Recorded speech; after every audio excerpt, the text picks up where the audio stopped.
बहुत बहुत धन्यवाद सर।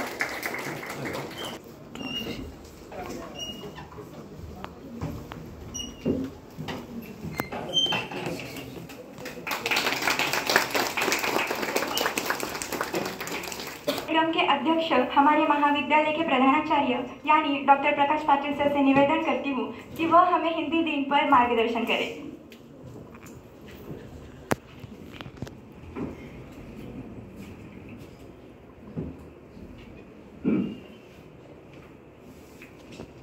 सुप्रभात।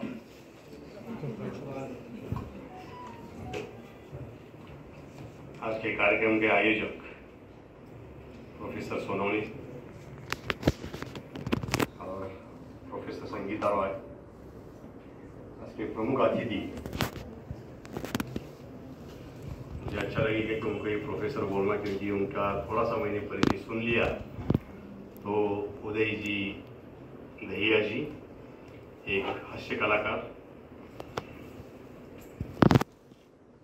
मेरा स्टूडेंट आज अतिथि के रूप में यहाँ हाजिर है। राव साहेब शिंदे, सब उपस्थित प्रोफेसर्स और मैं स्टूडेंट्स। थोड़ा हिंदी बोलना बहुत मुश्किल जाता है सर में, तो पहले से हिंदी प्रोग्राम बहुत कम करता हूँ मैं, वैसा ही जाना ही पसंद नहीं करता। लेकिन अभी कॉलेज में ना नहीं बोलता, अभी बोल ही नहीं सकता।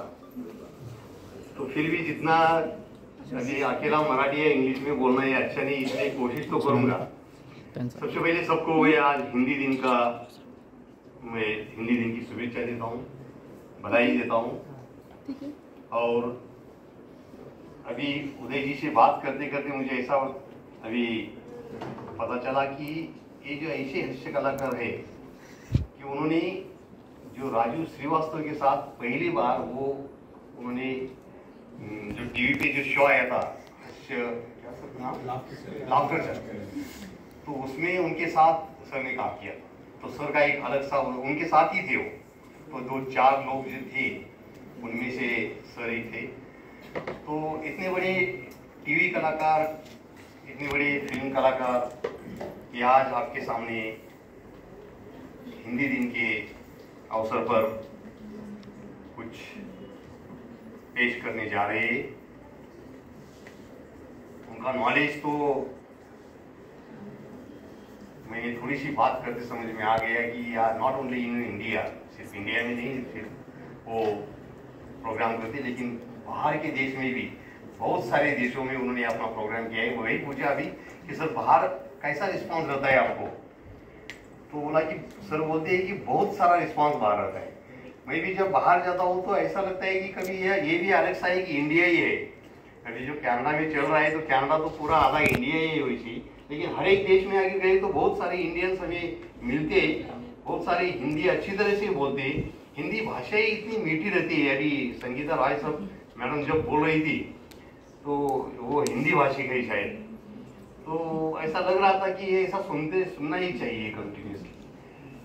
तो अगर यूपी या कश्मीरी लोगों की हिंदी अगर सुनी तो बहुत मीठी लगती है। वहाँ में एक पोलाइटनेस रहता है, एक बहुत सारी चीज़ें ऐसी रहती है कि ऐसा लगता है कि बस वो बोलते जाइए और हम सुनते जाइए। तो ऐसे आज इस अवसर पे मुझे अध्यक्ष के रूप में इन्होंने बुलाया, इसलिए मैं इनका सबका धन्यवाद देता हूँ। और मैं ज़्यादा समय आपका नहीं लेता, सबको शुभेच्छा देके मैं यहाँ करता हूँ। Thank you. और अपना मनोगत व्यक्त करें।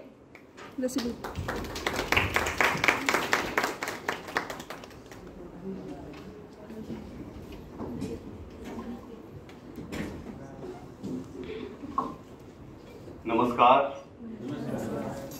कैसे हैं आप लोग?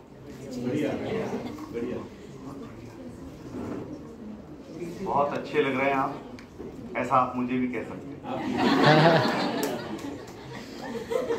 आज के इस कार्यक्रम में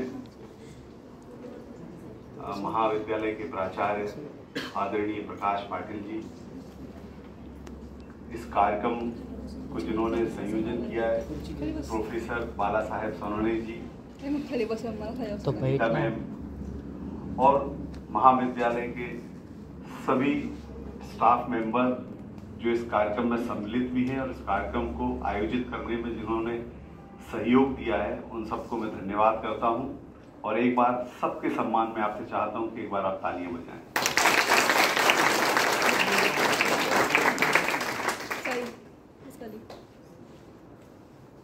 बात यहाँ पर हिंदी की हो रही है और मैं चूंकि हिंदी भाषी प्रदेश से हूँ, मध्य प्रदेश का रहने वाला हूँ, मेरी पढ़ाई भी हिंदी में हुई है, आम बातचीत की भाषा भी हमारी हिंदी है, मैं सोचता भी हिंदी में हूँ, मैं लिखता भी हिंदी में हूँ, मैं पढ़ता भी हिंदी में हूँ, मेरा हर काम हिंदी में होता है, मेरी अभिव्यक्ति भी हिंदी में ही होती है, मैं सपने भी देखता हूँ तो वो हिंदी में ही देखता हूँ।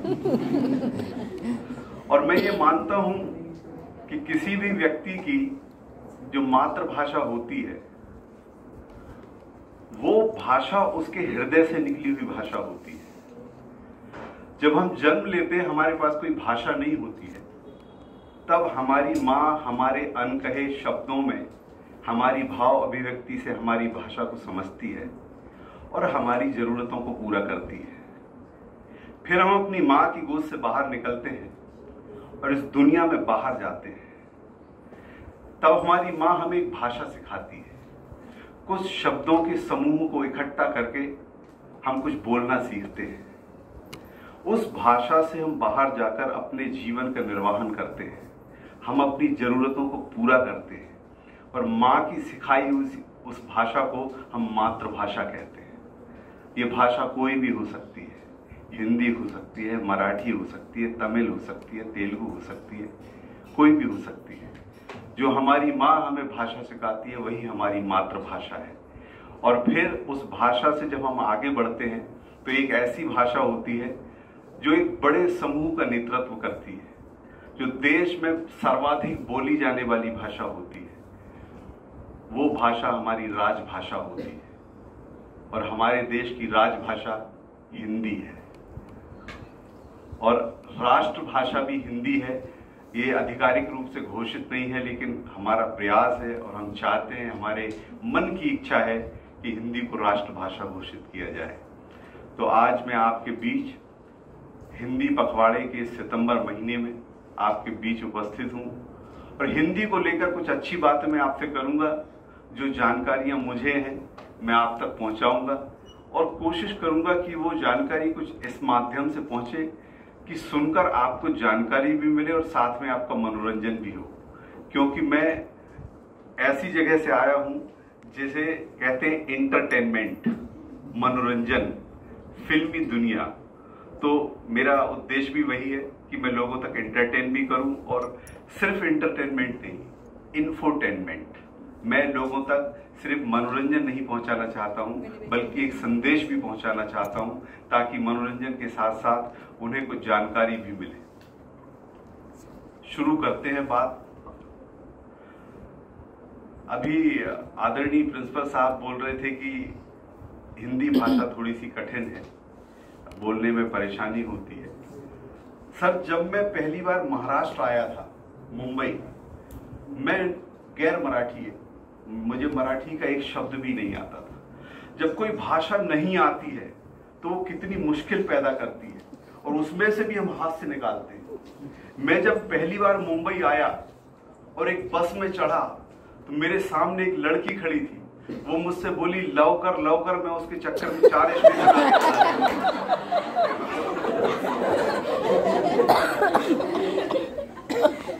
जब भाषा नहीं आती तो बहुत समस्या होगी। भाषा का आना बहुत जरूरी है। अगर भाषा ना आए तो अर्थ का अनर्थ हो जाता है।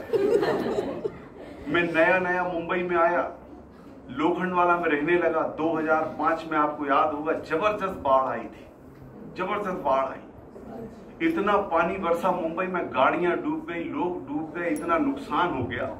उसके कुछ 6 महीने बाद मैं लोखंडवाला के मार्केट में घूमने निकला, बड़े बड़े होर्डिंग लगे हुए और उन पर लिखा था बाढ़ दिवस शुभेच्छा। अब मैं परेशान, 6 महीने पहले इतने लोग डूब के मर गए, इतने लोगों का नुकसान हो गया, ये कौन लोग हैं जो उसकी शुभेच्छा दे रहे हैं? फिर किसी ने मुझे बताया कि जन्मदिन को बाढ़ दिवस बोलते हैं। तो भाषा का आना बहुत जरूरी है।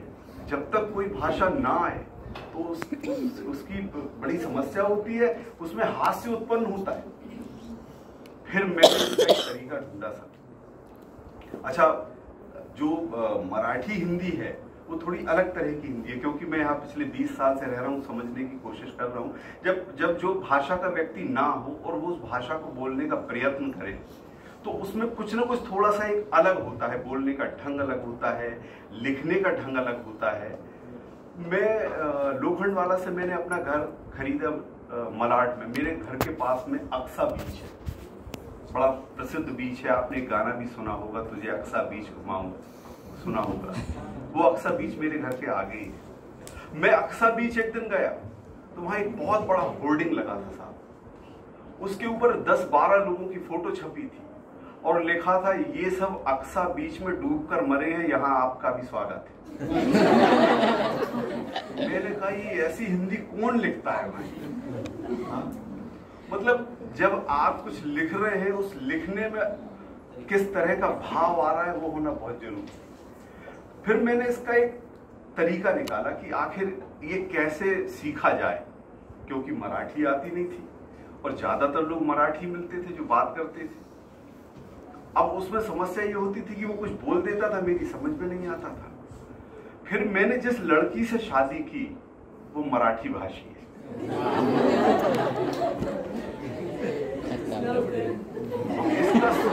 इसका सॉल्यूशन दो तरह से निकला। एक तो अब मुझे अगर कोई मराठी में कुछ बोलता है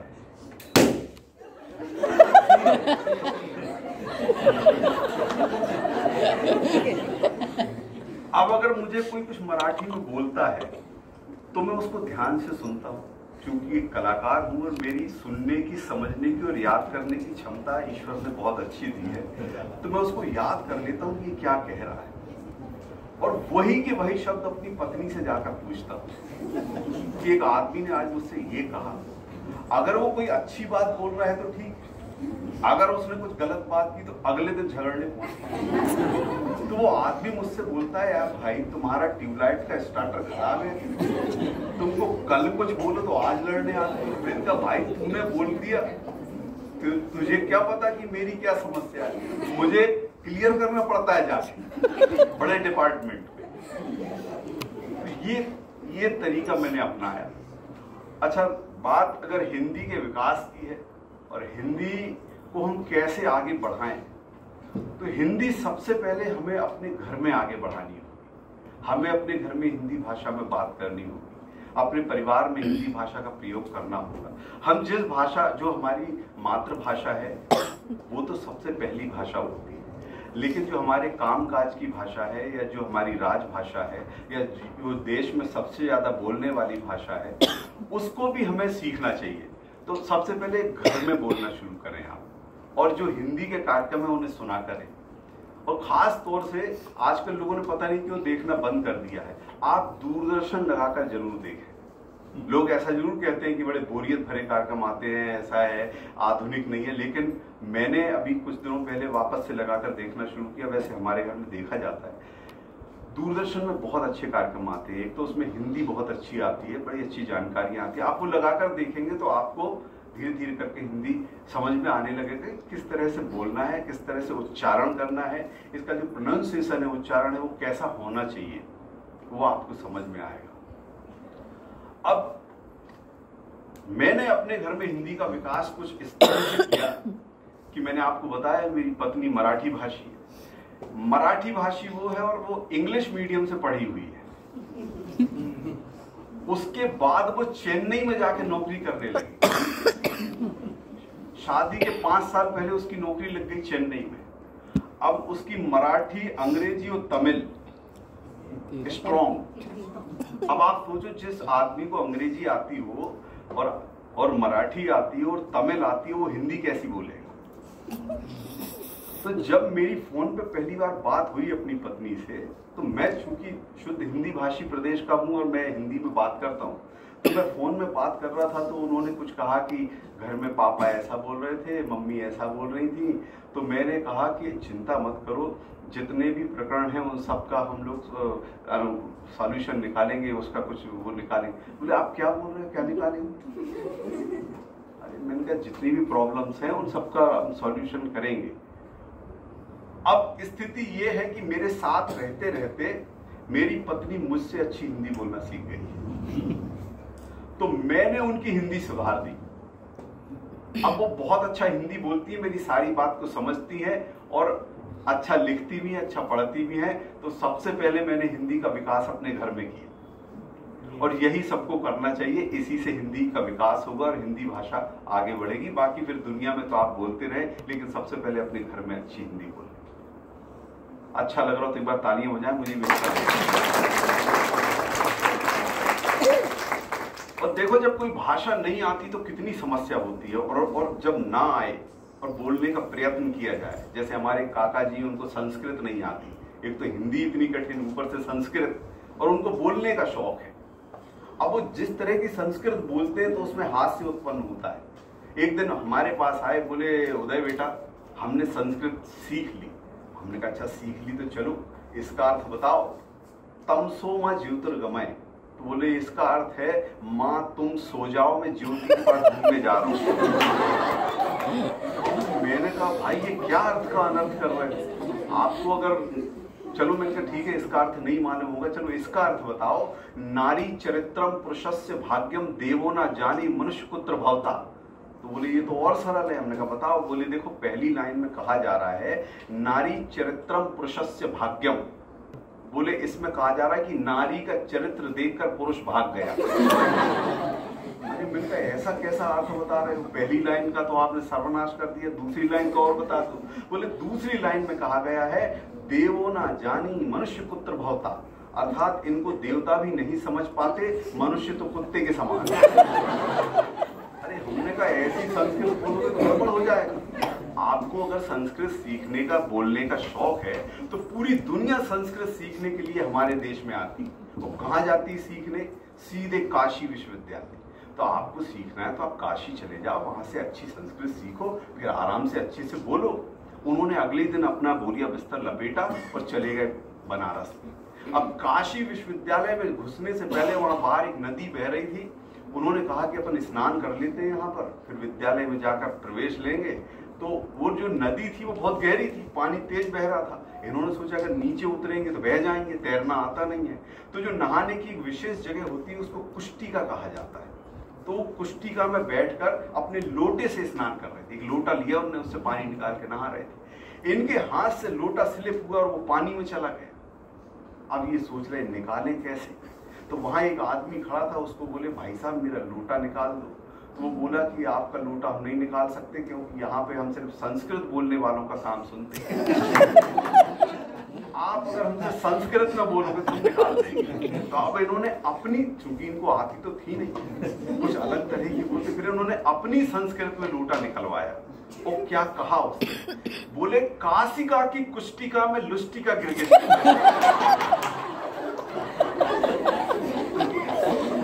काशिका की कुष्टिका में लुष्टिका गिरगिष्टिका, और है कोई बलविष्टिका जो काशिका की कुष्टिका निकली।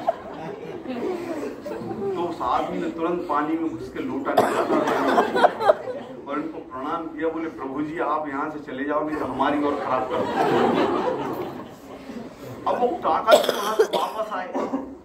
उन्होंने कहा यार ये भाषा बहुत कठिन है, इसको बोलना बड़ा कठिन है, एक तो उच्चारण करते नहीं बनता। अपन एक काम करते हैं, अपन हिंदी में बोला करेंगे। हिंदी सौम्य है, सरल है, शुद्ध है, साफ है, हिंदी में बोलते। अब उन्होंने हिंदी कौन सी पकड़ी?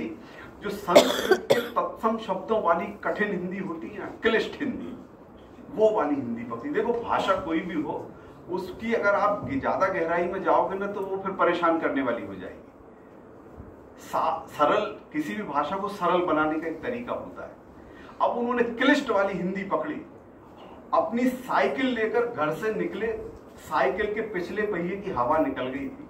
दुकान वाले को सिर्फ इतना बोलना था कि भाई साहब इसमें हवा भरो, लेकिन उन्होंने जो शुद्ध हिंदी में उनसे जाकर कहा और क्या इन्होंने अर्थ का अनर्थ किया, उस दुकान वाले को जाकर ये बोले शुद्ध हिंदी में, हे वाणिज्य पुत्र,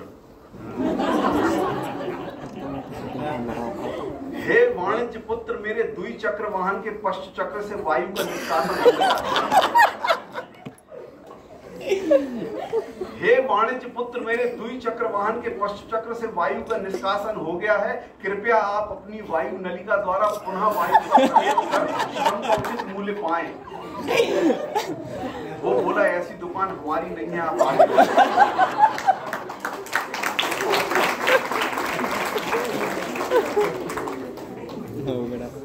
भाषा को सरल बनाना चाहिए, और सरल तभी बनता है जब उसमें स्वीकारने की क्षमता हो।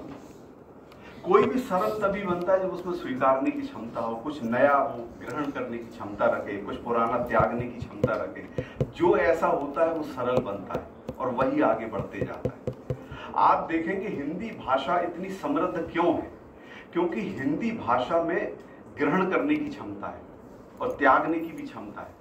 आप देखेंगे जो ज्यादा कठिन शब्द होते हैं हिंदी भाषा वाले उनका प्रयोग ही नहीं करते उनका प्रयोग। मैं आपको कुछ ऐसे शब्द बताऊंगा जो आपने सुन रखे हैं लेकिन आपको उनका अर्थ नहीं मालूम। शायद एक आध किसी को हो भी, यहाँ बहुत बड़े बड़े प्रोफेसर बैठे हैं इसलिए मैं ऐसा कोई चैलेंज नहीं कर रहा हूं, लेकिन मैं ऐसे आम बोलचाल की भाषा की बात कर रहा हूं। आप देखिए एक शब्द है ब्लैकमेल। आपने कभी इसका हिंदी शब्द सुना है? क्या होता है? किसी को पता होगा सर?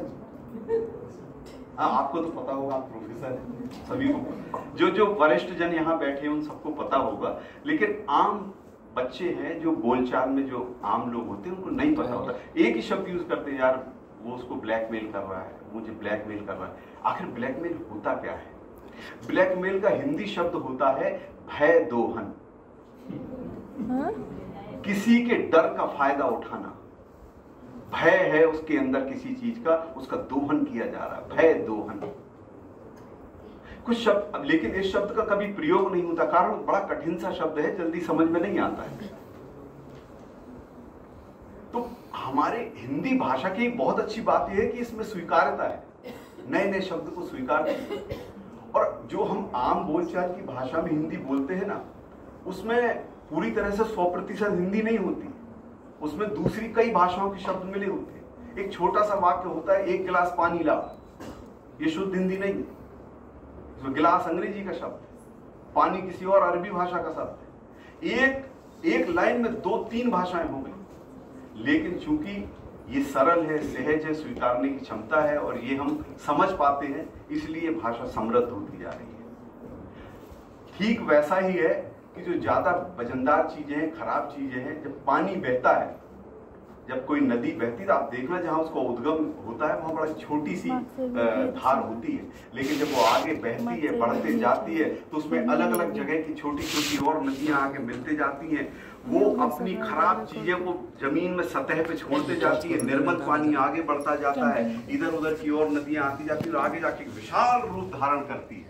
ठीक वैसी ही भाषा है हिंदी, जो शुरू तो हुई हिंदी वर्णमाला के 52 अक्षरों को लेकर, लेकिन जब बढ़ती गई तो उसका शब्दकोश इतना बढ़ गया कि आज उसमें उर्दू के, फारसी के, लैटिन के, अरबी के इतने शब्द समाहित हैं। जब हम बात करते हैं तो हमें पता ही नहीं होता कि एक पैराग्राफ में हमने कितनी भाषाओं का प्रयोग कर लिया।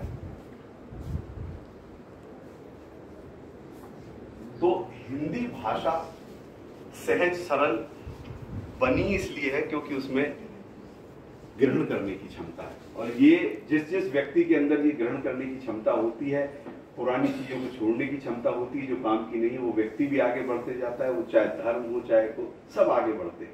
और जहां रुक जाए कोई चीज कि हमको तो यहीं रहना है, इससे ना तो आगे बढ़ना है, ना पीछे जाना, ना इसमें कुछ समाहित करना है, तो वो जैसे एक जगह पानी रुक जाता है ना, रुके हुए पानी में सड़ान हो जाती है, बदबू मारने लगता है, लेकिन बहता हुआ हमेशा खुशबूदार होता है और निर्मल होते चला जाता है।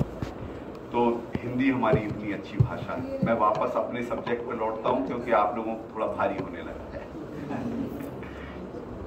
एक बहुत अच्छे लेखक हैं जो मेरे बड़े पसंदीदा हैं, जिनकी हिंदी सबसे अच्छी और सरल हिंदी मानी जाती है, वो है हमारे हिंदी के महान लेखक प्रेमचंद जी, मुंशी प्रेमचंद जी, जिनकी कहानियां हमने बचपन से स्कूल में पढ़ी, चाहे वो ईदगाह हो, चाहे वो पंच परमेश्वर हो, चाहे निर्मला हो, बहुत सारी हमने उनकी कहानियां पढ़ी, उपन्यास पढ़े। उनकी हिंदी आम बोलचाल की हिंदी है जो आम लोग बात करते हैं। उनकी हिंदी इतनी सरल है, किसी को भी समझ में आती है। और एक लेखक है हमारे हिंदी के, जयशंकर प्रसाद जी। उनकी हिंदी इतनी क्लिष्ट होती है कि अगर मैं आपको एक वाक्य बोल दूं तो थोड़ी देर के लिए एकदम से समझ में नहीं आता कि अब इसमें कौन सा शब्द प्रयोग करना है। मुंशी प्रेमचंद जी जब लिखते हैं तो साफ लिखेंगे, सरल लिखेंगे, आम आदमी पढ़ ले। जयशंकर प्रसाद जी लिखेंगे तो उन्होंने एक लाइन में बोल के बताता हूँ वो क्या लिखते हैं। वो लिखते हैं कि एक नवयौवन परित्यक्ता भुवन के प्रकोष्ठ में बैठकर रुदन कर रही है।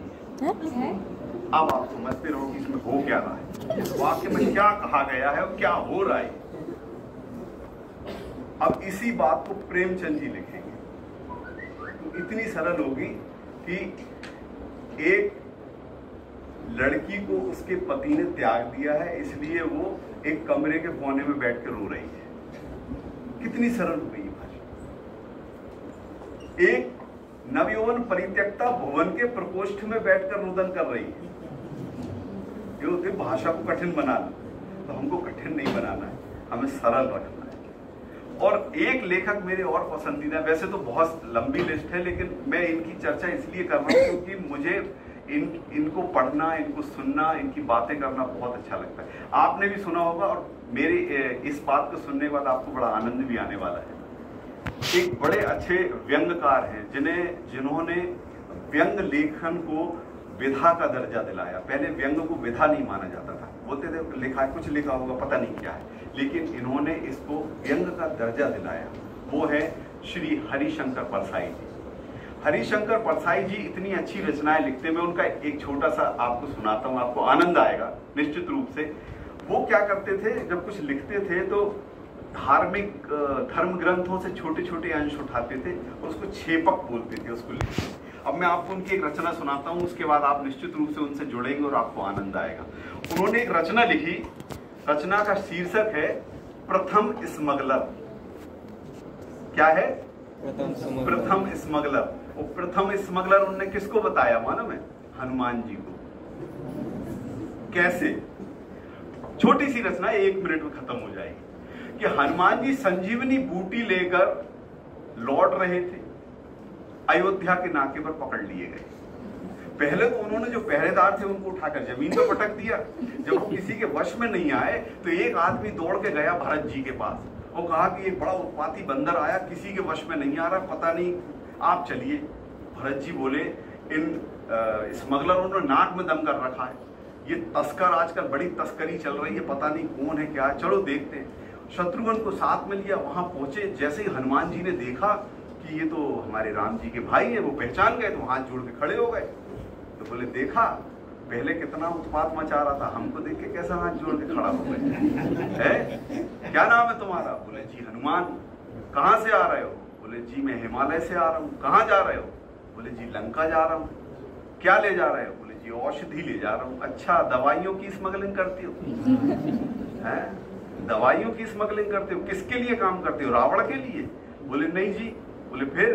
बोले मैं तो श्री राम जी के लिए काम करता हूँ। तो भरत जी बोले ये क्या हो गया? भैया जंगल चले गए, उनको धन की आवश्यकता थी तो हमको खबर कर देते। भैया ने ये कौन सा धंधा अपना लिया, ये क्या करने लगे भाई साहब वहां जाकर? तब हनुमान जी ने बताया कि उन्होंने ऐसा कोई काम नहीं किया है और आप ऐसी कोई मन में शंका मत पालिए। दरअसल आपके छोटे भाई लक्ष्मण को शक्ति लग गई है और उनके प्राण बचाने के लिए इस औषधि की आवश्यकता है, इसलिए मैं इसको हिमालय से लेकर जा रहा हूँ, लंका ले जा रहा हूँ ताकि उनके प्राण बच सके। भरत जी ने पलटकर शत्रुघ्न की तरफ देखा और पूछा भाई शत्रुघ्न, नीति क्या कहती है? तो शत्रुघ्न ने जवाब दिया, बोले भैया वैसे नीति के अनुसार तो स्मगलिंग गैर कानूनी है, गैर सामाजिक है, लेकिन जिस स्मगलिंग से अपने भाई भतीजों का भला होता वो ऐसी स्मगलिंग को होने देना चाहिए। इसलिए हनुमान जी को छोड़ दो और जो रजिस्टर में उनके नाम की रिपोर्ट लिखी है वो पन्ना फाड़ के फेंक।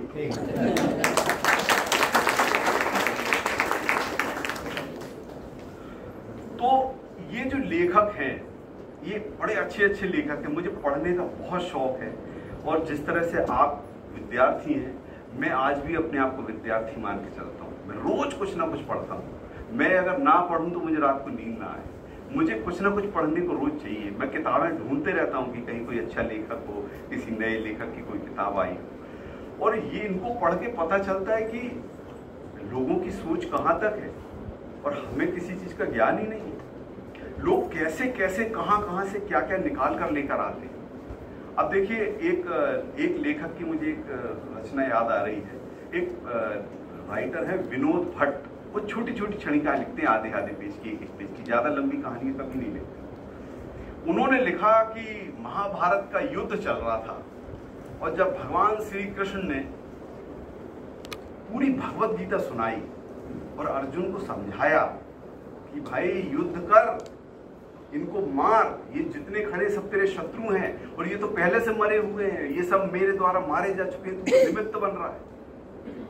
दुनिया भर की बातें हुई, पूरा भगवत गीता उन्होंने सुनाया। आखिरी में अर्जुन बोले आपको क्या लगता है माधव, क्या मैं आपकी बात समझ नहीं रहा हूं? क्या मुझे समझ में नहीं आ रहा है? माधव ये बताओ कि मैं आपका कौन हूं? तो कृष्ण जी बोले तुम मेरे मित्र हो। बोले ठीक है, और क्या हूं? और बोले चूंकि मैं तुम्हें ज्ञान देता हूं तो तुम मेरे शिष्य भी हो। अच्छा, बोले और क्या हो? बोले और माधव, और तुम बताओ तुम क्या समझते? बोले माधव ये बताओ कि आपने मेरा विवाह किससे कराया है? बोले जी अपनी बहन से। बोले उस रिश्ते से में तुम्हारा क्या हुआ? बोले बहन हुई। तो बोले बस इसी डर से मैं युद्ध नहीं कर रहा कि कल को दुनिया ये ना कहे कि साले की बातों में आके खानदान को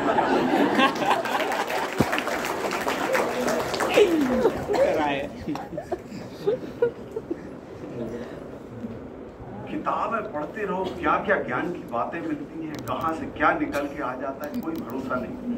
वो तो हमारे यहाँ एक जगह प्रवचन चल रहे थे, एक पंडित जी के पास एक आदमी आया, बोले प्रणाम गुरुदेव। बोले प्रणाम। बोले गुरुदेव मैंने पिछला आपका प्रवचन भी वहां पर जाकर सुनने का अवसर प्राप्त हुआ था, तो मुझे बड़ा अच्छा लगा आपका प्रवचन, इसलिए मैं यहाँ भी आया हूँ। पिछले प्रवचन को सुनने के बाद गुरुदेव मैंने चिकन खाना शुरू कर दिया। गुरुदेव बोले भाई मैंने कब अपने प्रवचन में ऐसा कहा कि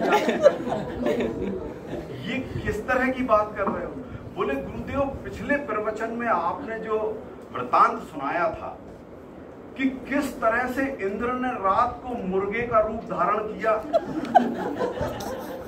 और गौतम महर्षि के आश्रम में पहुंचे और वहां जाकर उन्होंने बांग दी और गौतम ऋषि ने ये समझकर कि सवेरा हो गया, मुर्गे ने बांग दे दी, वो अपनी कुटिया से निकल के नहाने चले गए और वो अहिल्या के पास चला गया। और फिर गौतम ऋषि लौट कर आए, उन्होंने श्राप दे दिया, बेचारी अहिल्या का कोई दोष नहीं, वो पत्थर की बन गई। तो गुरुदेव तब से जब भी मुझे कहीं मुर्गा दिखता है मुझे मेरे परिवार पे संकट दिखाई देने लगता है।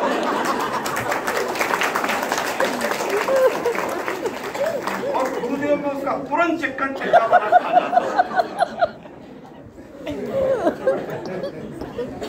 तार्किक लोगों का कोई भरोसा नहीं है, कहां किस तरह का तर्क निकाल। बहुत अच्छा सुन रहे हैं आप लोग।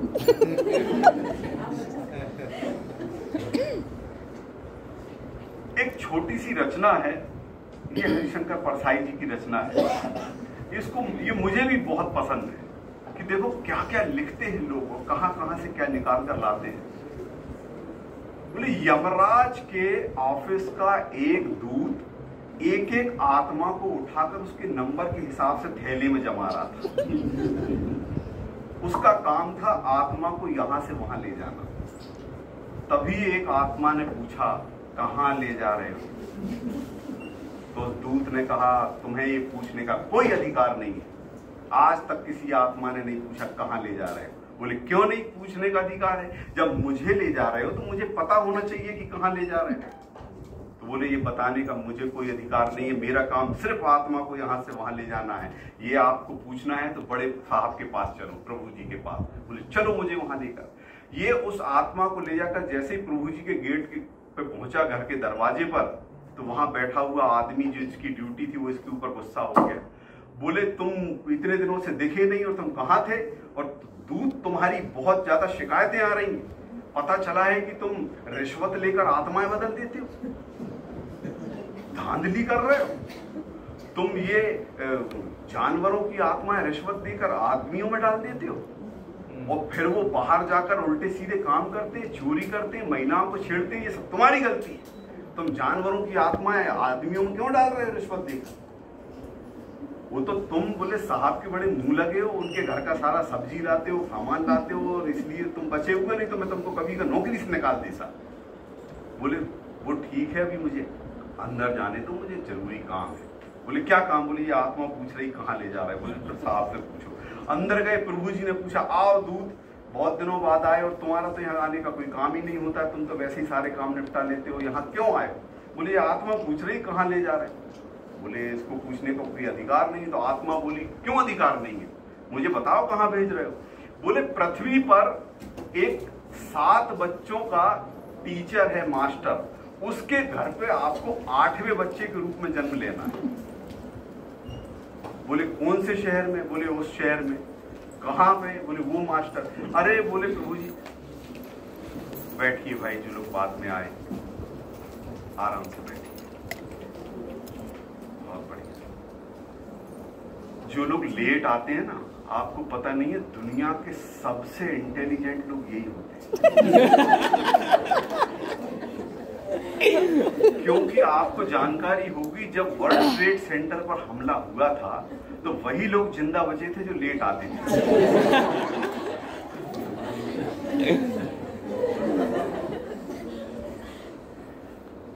तो उन्होंने पूछा कि ये आत्मा क्यों पूछ रहे हैं ऐसे। बोले वो आपको पृथ्वी पर एक शहर में एक मास्टर जी रहते हैं, उनके 7 बच्चे पहले से, उनके 8वें पुत्र के रूप में आपको जन्म लेना है। तो आत्मा बोली उस मास्टर को मैं जानता हूं, मैं पहले उसी शहर में था। उसकी जरा सी तो तनख्वाह है, थोड़ी सी तनख्वाह मिलती है, 7 बच्चे पहले से, वो मुझे 8वें बच्चे के रूप में जन्म, मैं तो वो भूखा मर जाऊंगा, खाना भी नहीं मिले। वो बड़े वाले को शर्ट सिलवा देता है, छोटी हो जाती तो छोटा पहनता है, फिर छोटी से छोटा, मेरे तक आते आते तो चिंदी बचेगी। ऐसे मास्टर के घर में मुझे नहीं लेना जन्म। तो भगवान बोले तुम कैसी आत्मा हो, है बताओ। एक मास्टर जी को बोले तुम अपना पिता मानने से इनकार कर रहे हो, मुझे देखो। अरे बोले आपको क्या देखे प्रभु, आप तो बहुत होशियार हो, खुद पैदा होते हो तो चक्रवर्ती सम्राट राजा दशरथ के यहाँ पर, वो भी ज्येष्ठ पुत्र के रूप में है। दूसरी बच्चों के पिता को अपना पिता मानने से इनकार कर रहे हो, मुझे देखो। ये पूरी सृष्टि के जितने भी मनुष्य है सब मुझे अपना पिता मानते हैं। अरे बोले भगवान जी ये आपकी गलतफहमी है, आपको कोई पिता विता नहीं मानता। एक अकेले ईसा मसीह ने छाती ठोक कर कहा था कि मैं परमेश्वर का पुत्र हूं, तो तुम्हारे इन्हीं झूठे पुत्रों ने उसको सूली चढ़ा दिया। और आप बोलते हो कि मुझे सब पिता मानते हैं, आपको कोई पिता विता नहीं मानता। कुछ दिनों बाद पता चला कि मास्टर जी के यहाँ एक बच्चा पैदा हुआ है जो जन्म से ही बुढ़ा है, पूरे बाल पके हुए हैं, आंखें धसी हुई हैं, और पैदा होने के बाद से एक तक मास्टर जी को ही देखे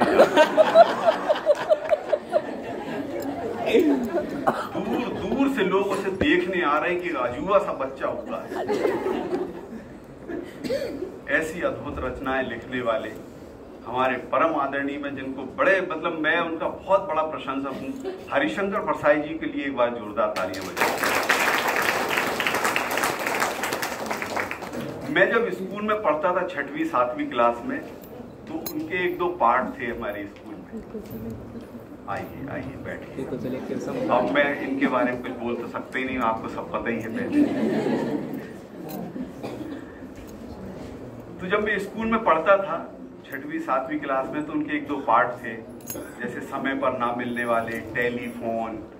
तो उस समय से मैंने इनको पढ़ा। तो मैं स्कूल की किताब पढ़ने के बाद समय निकालकर, हमारे एक छोटा सा सरकारी लाइब्रेरी थी, भगत सिंह पुस्तकालय, तो मैं वहां जाता था और उनकी दूसरी किताबें वहां से निकाल के बैठ के पढ़ता था।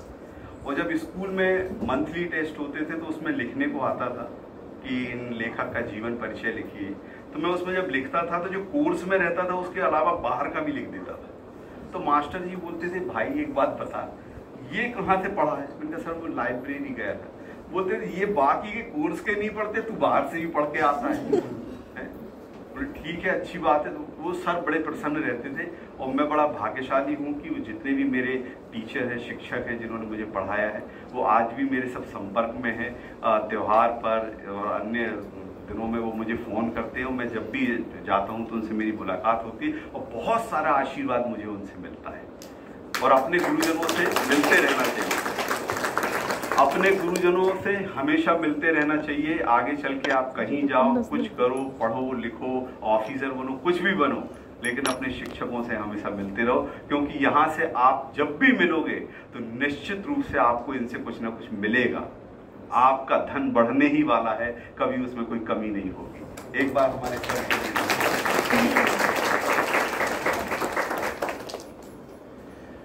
अच्छा लग रहा है आप लोगों को? तो एक बार तालियां बजाएं और मुझे आशीर्वाद करें।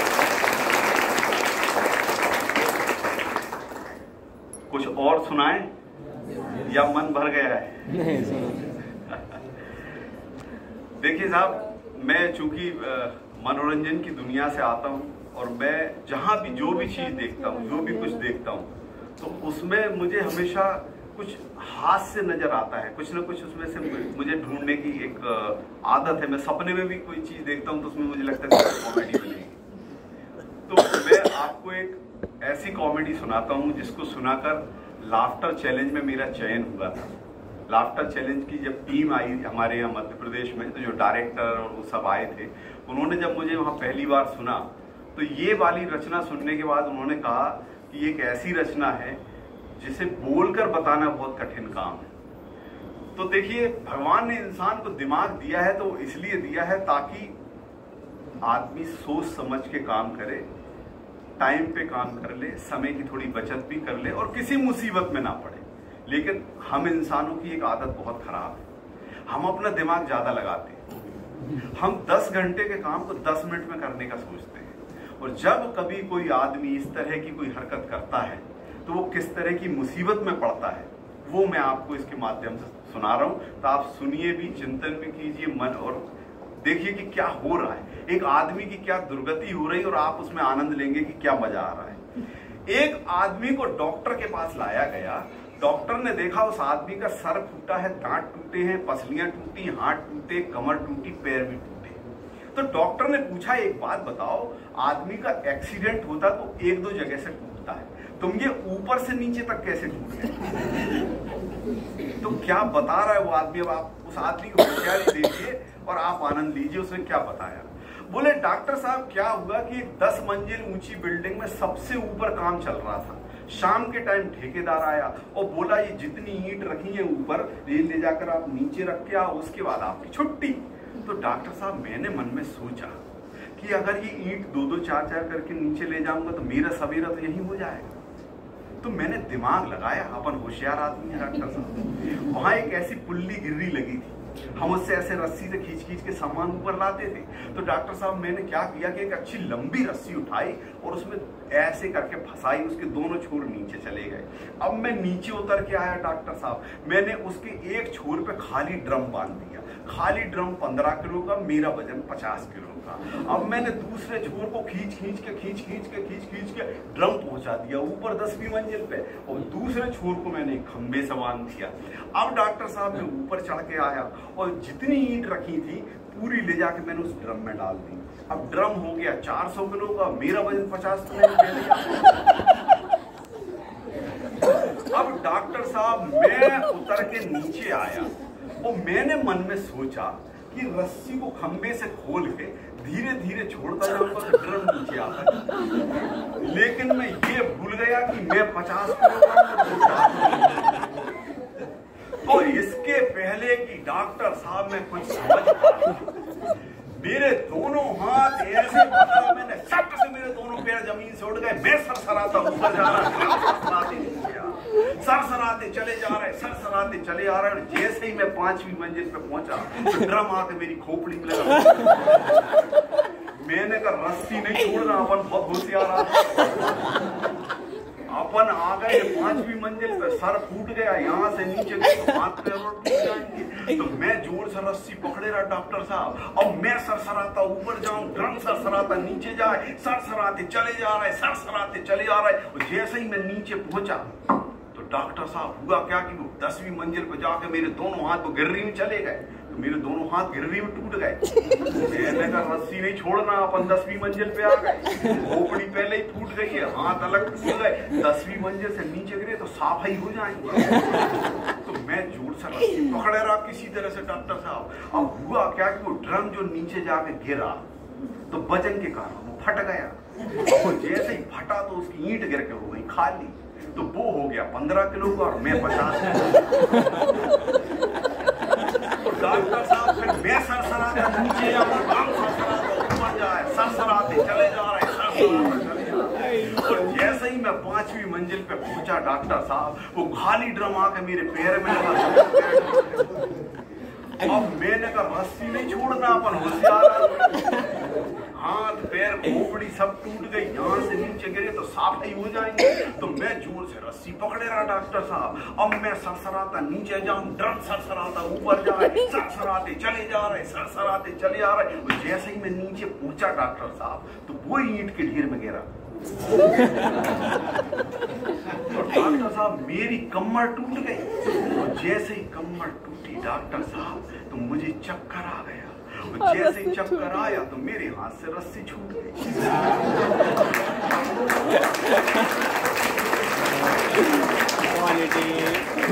और जैसे ही रस्सी छूटी डॉक्टर साहब तो 15 किलो का सरसराते आया और आकर मेरे ऊपर गिरा, पसलियां टूट गई, अपन बहुत होशियार आदमी।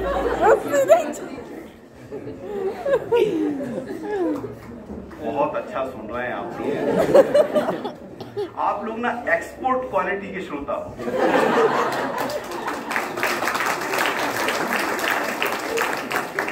जहां कहीं कार्यक्रम हो आप लोगों को वहां पर पैक कर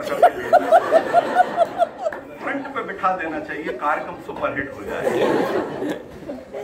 बहुत अच्छा सुन रहे हैं आप। चूंकि स्कूल का माहौल है, मैं आपको बताऊं, आप लोग तो बड़े नसीब वाले हो, इतने अच्छे, देखो एसी लगा है, सब इतना अच्छी जगह आप पढ़ रहे हो, इतना अच्छा इंस्टीट्यूट है। अब ईश्वर ने माँ बाप को भी इतना संपन्न कर दिया है कि आज की डेट में, और इसका एक कारण ये भी है कि अब हम लोग उतनी संख्या में नहीं होते, नहीं तो हम तो 6 भाई बहन थे। तो पहले एक सुविधा ये भी थी कि स्कूलों में फीस नहीं लगती थी, कम लगती थी, सरकारी स्कूलों में पढ़ते थे, थोड़ी सी तनख्वाह में भी माँ बाप 5-6 बच्चों को पाल लेते थे। आज तो एक बच्चे को पालना मुश्किल होता है। मैं बताऊं, हमारे घर में हालात ये थे कि हम 6 भाई बहन थे।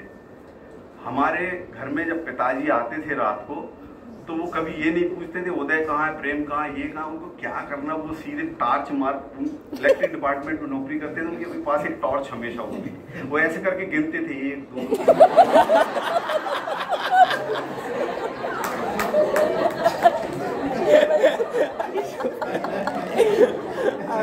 अगर 6 में से का संख्या कम हुई तो हमारी अम्मा से पूछते थे कौन कम है,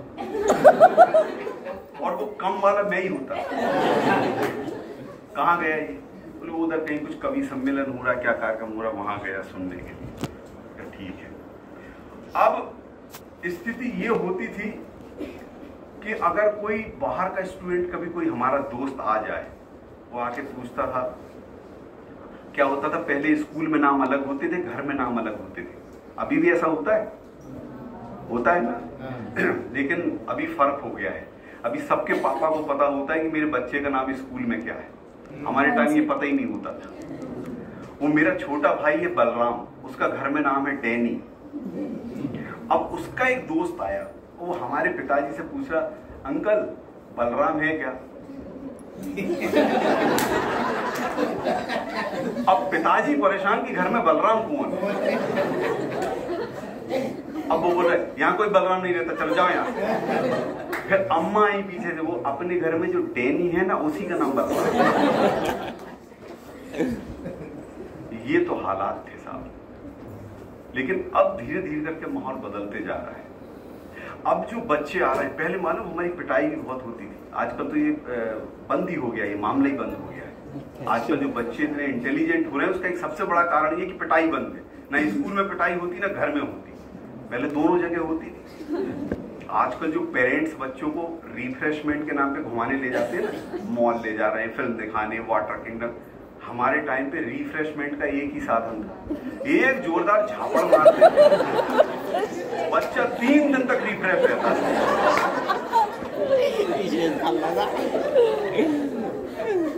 और जो नए जमाने के बच्चे आए हैं, क्या तो बच्चे हैं सारे, कितने इंटेलिजेंट बच्चे हैं। अच्छा बच्चे तो अच्छे आ ही रहे हैं, जो नए जमाने की मम्मियां हैं, हाय हाय हाय हाय, कितने क्या वो बातें करती हैं अपने बच्चों से, क्या उनका कम्युनिकेशन है बच्चों के साथ में, वो क्या पेशेंस है भाई। बच्चा अचानक बोल देता, मम्मी ये क्या सब्जी बनाई आपने, नहीं खाना, मुझे नहीं पसंद। कोई बात नहीं बेटा, पिज्जा खा ले, बर्गर खा ले, चाउमीन बना देती हूँ तेरे लिए बेटा, कुछ है मैगी बना देती हूँ, कोई बेटा ऑनलाइन बुला देती हूँ। इतने ऑप्शन देती हैं आजकल की मम्मी। एक हमारा टाइम था, हमारी माँ के पास सिर्फ 2 ऑप्शन थे, बेटा तू ये सब्जी खाएगा या चप्पल।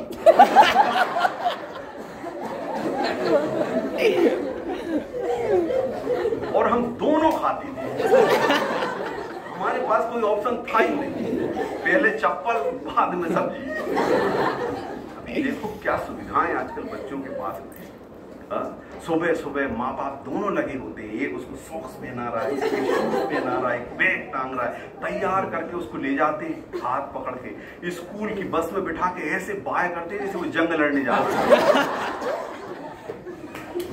एक हम स्कूल पढ़ने जाते थे, रोज थप्पड़ खा के स्कूल जाते थे, और जिस दिन थप्पड़ नहीं पड़े हम समझ जाते थे आज संडे। देखो बच्चों के पास क्या क्या सुविधाएं हो गई आजकल है? साल में 1 दिन आते हैं अपने पापा के पास, पापा हैप्पी फादर्स डे। बताओ, यहाँ हमारे पिताजी को कभी फादर्स डे की जरूरत ही नहीं पड़ी, उनका तो जिस दिन मन हो जाता था हाथ में एक जूता उठाते थे, वो बता देते थे मैं तेरा बाप। और ऐसा हफ्ते में 2 बार होता, और हम ऑफ भी नहीं करते थे। और ये आजकल के बच्चे इतने छोटे छोटे से, माँ बाप में से गलती से कोई ऐसा जरा सा चांटा मार दे तो ऐसे खड़े हो जाते, आपने हमको क्यों मारा, बताओ बताओ क्यों मारा हमको, क्वेश्चन करते हैं ये बच्चे आजकल के। यहाँ हमारी पिटाई होती थी, पूछने गया एक तरफ, हम तो हाथ छोड़ा के भागते ताकि आगे पिटने से बचे, क्योंकि तब एक आध नहीं पड़ता था, सामने पड़ गए तो 10-15 पड़ते ही रहते थे। और कई बार तो पिटने के बाद बहुत देर तक हम यही सोचते रहते थे कि आज इनने मारा क्यों।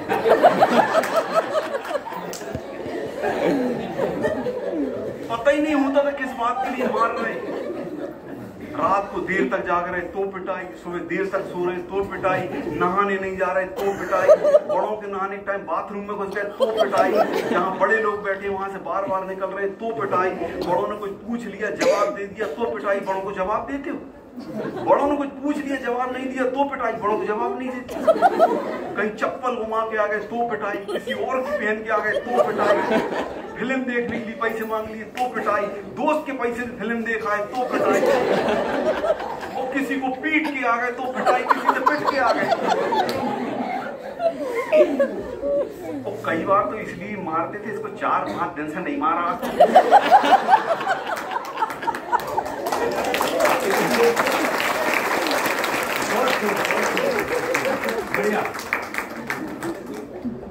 अच्छा जो आज की पीढ़ी है ना, इसको तो कोई मार ही नहीं सकता, मैं गारंटी दे रहा हूं। अच्छा, क्यों नहीं मार सकता मैं आपको बता रहा हूँ। ये पिटाई पहले क्यों होती थी और अब क्यों नहीं होती है वो मैं बता रहा हूँ। क्या है कि मेरे पड़ोस में एक अंकल रहते थे, उनके 9 बच्चे। एक अंकल इस तरफ रहते थे, उनके 13 बच्चे। हम खुद 6 भाई थे। पहले बच्चे भी ऐसे, किसी के 10, किसी के 12, किसी के 8। ऊपर से हम ज्वाइंट फैमिली में रहते थे, दादा दादी, चाचा चाची, बुआ, ये वो सब। इतना सारा संयुक्त परिवार, 10-12 लोग घर में, 8-10 कमरे का घर, और हम लोग 5 साल की उम्र तक टोटल आवारा। क्योंकि स्कूल में नाम ही 6 साल की उम्र में लिखा था। 5 साल की उम्र तक हमारा एक ही काम होता था, किसी के भी कमरे में घुस जाना और वहां से पिट के बाहर निकलना। 5 साल की उम्र तक आते आते हम पिट के इतने मजबूत हो जाते कि जो हमारा नाम लिखवाने स्कूल में ले जाता था ना, वो टीचर से बोलता था, सर आज से इसकी हड्डी हड्डी हमारी, मांस मांस तुम्हारा। इसको इतना मारना कि इसकी हड्डी भर ना टूटे। अब सोचो जब सर को ये परमिशन मिल जाए तो सर कितना मारते हो है। लेकिन अब जमाना बदल गया है। अब कोई संयुक्त परिवार में नहीं रहता है। अब सब अलग अलग रहना चाहते हैं। हालांकि सबसे अच्छा संयुक्त परिवार ही होता है, ज्वाइंट फैमिली से अच्छा कोई जगह नहीं होती। लेकिन सब लोग अलग अलग रहना चाहते हैं। आजकल जो नया कल्चर आया है वो आया है न्यूक्लियर फैमिली। हस्बैंड वाइफ एक बच्चा, बड़ी मुश्किल से किसी के 2 से ज्यादा दिखते नहीं। अब मैं आपको सुबह सुबह का एक सीन दिखाता हूं, उसमें आपको पता चलेगा कि पहले पिटाई क्यों होती थी और अब क्यों नहीं होती बच्चों की। सुबह सुबह पति तैयार होके, उसका वो एक बच्चा है, वो तैयार होके बैग टांग के लंच बॉक्स लेके जैसे ही घर से ऑफिस के लिए निकलता है, उसका वो एक बच्चा आके खड़ा हो जाता है, पापा मुझे गाड़ी बिठा के घुमाओ। वो उसको गाड़ी पे बिठाता है, एक राउंड मारता है, एक चॉकलेट देके छोड़ देता है। अब आप इमेजिन करो जिसके 10 बच्चे हो और वो घर से बाहर निकले ऑफिस के लिए, और वो 10 के 10 लाइन से खड़े और सब बोल रहे पापा हमें गाड़ी में बिठा के घुमाओ। क्या करेगा यार? अगर ये सबको घुमाने बैठ जाए, उसका लंच टाइम यही हो जाएगा, उसको वो लंच बॉक्स यही खोल के खाना पड़ेगा। तो उसका एक मैनेजमेंट का तरीका था। जैसे ही पहला बच्चा बोलता था पापा हमें घुमाओ, वो उसको एक झापड़ मारता तो बाकी दौड़ के अंदर चल जाते।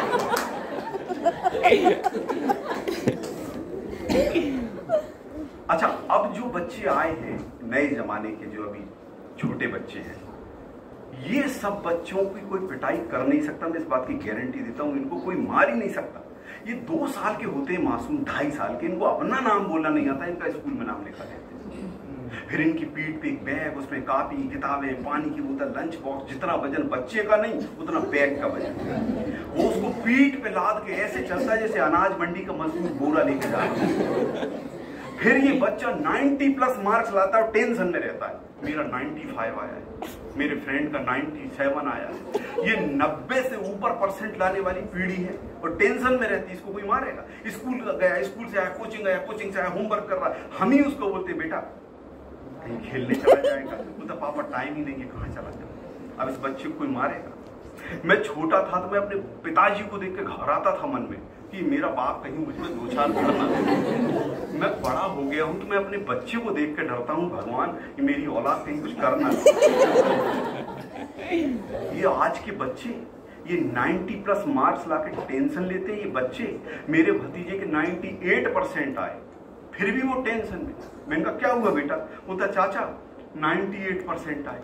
मैंने कहा बेटा जितने नंबर लाके तू टेंशन ले रहा ना, इतने नंबर में तेरा बाप और मैं दोनों मिलकर पास हो गए।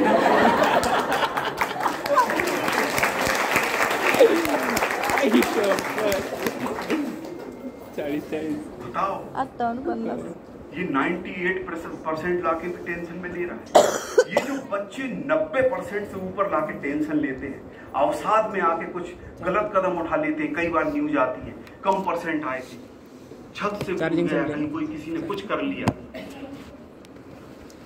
ये जो बच्चे अवसाद में आते हैं, 90% से ज्यादा लाने वाले छोटे छोटे सिंगल डिजिट एज वाले बच्चे, वो उनको छोड़ो, कभी कोटा से कभी कहीं से खबर आती है, कोचिंग में गए थे सफल नहीं हुए, कितनी खबरें आती। मैं इन बच्चों से एक निवेदन करना चाहता हूँ, हाथ जोड़ के निवेदन करना चाहता हूँ मैं बच्चों से, आप अपना 100% दीजिए, लेकिन जब रिजल्ट आता है तो उसे एक्सेप्ट कीजिए, क्योंकि कागज की डिग्रियों पे लिखे हुए % किसी का भाग्य नहीं बनाते।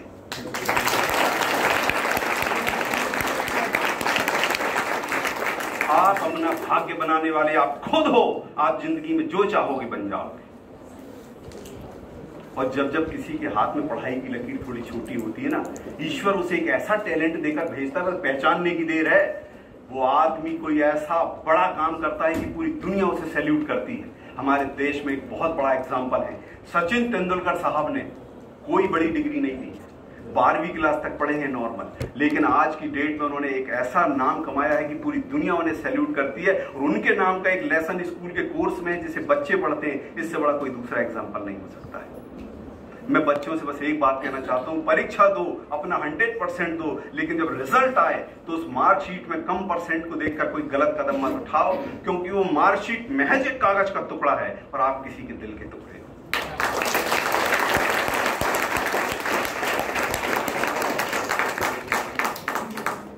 बहुत बहुत धन्यवाद, आपने मुझे बहुत अच्छे से सुना।